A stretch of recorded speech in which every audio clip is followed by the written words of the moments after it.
I ain't thanking God for this Friday. There is so much going on. I'm going to apologize that I can't get to all of it.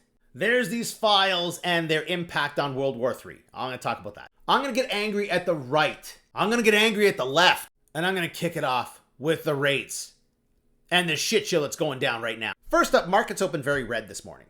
And gold tanked this morning. Yesterday, it got back to 42.47. And then this morning, off a cliff. Why? Probably because people are sitting at home buying the dip. Hedge funds are still dumping stocks while retail investors keep the bull market alive. Yeah, the stock market looks fantastic is all private investors. The professionals, they've pulled out. Now, yes, there was a bad day. Stocks slammed on dashed hopes of imminent Fed rate cut. Now, why is this important for us here in Canada? Because here in Canada, we keep getting the story that the Bank of Canada is going to hold rates in December.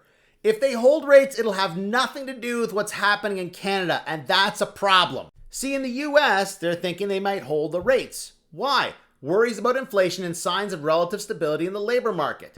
That's the opposite of what's happening in Canada. Here we have low inflation. We do.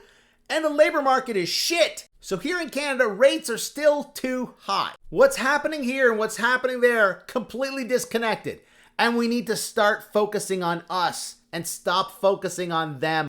Because sooner or later, they're going to print their way out of this problem. When they print their way out of this problem, which has happened multiple times in the history of the world, they're going to cause massive inflation. Because they hold a reserve currency, there's a high likelihood that every other country is going to follow along. The Bank of Canada needs to stop following along. And of course, the markets will unravel. When it unravels, they will do what they've done in the past. They will bail out the rich people, making this problem even worse. All right. Can we stop with this, please? As businesses struggle, Carney budget hikes carbon tax. They're lying to you. First up, Trudeau. Trudeau. Climate denial.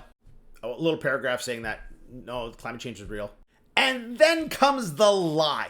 Mark Carney's just released budget imposes carbon tax increases of $80 to $170 by 2030 on our already struggling industry. That's the lie. The industries that have to worry about carbon pricing are the ones that are enormously profitable and cannot pass the price along to you.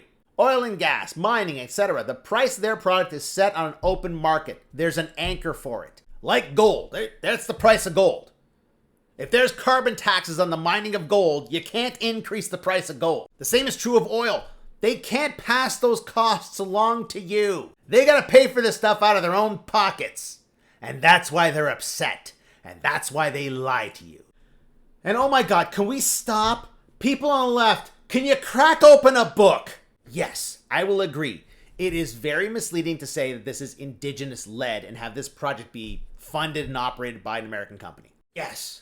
It would be nice if we had a sovereign wealth fund for the oil and gas, but we don't, and we can't go back. Look, the countries that started off public, like Saudi Arabia, like Norway, fine, they can keep that. That's the status quo. But if you start private, you can't go back. Egypt tried to go back. Iran tried to go back. Venezuela tried to go back. These very powerful people will destroy the country if you try and go back. So stop complaining about it.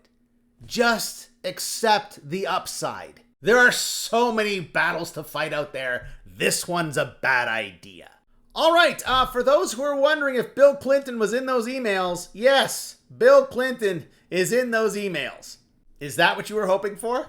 Now, as this is unraveling, the spin begins like this. The spin is that the Democrats are holding back the Epstein files because Republican Tim Burchett wanted to have an immediate vote on this. But of course, that failed. Because Republican Steve Womack, who's in charge of making these decisions, he said the chair is constrained not to entertain the request unless cleared by the bipartisan floor committee leaderships. The Democrats need some time.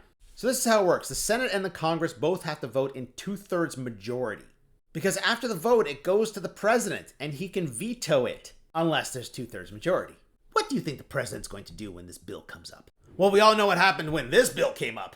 And also to distract, last night they unveiled Operation Southern Spear. They're going into Venezuela. Every time they give something an operation name, they go in. Any one of these things can bring this all crashing down.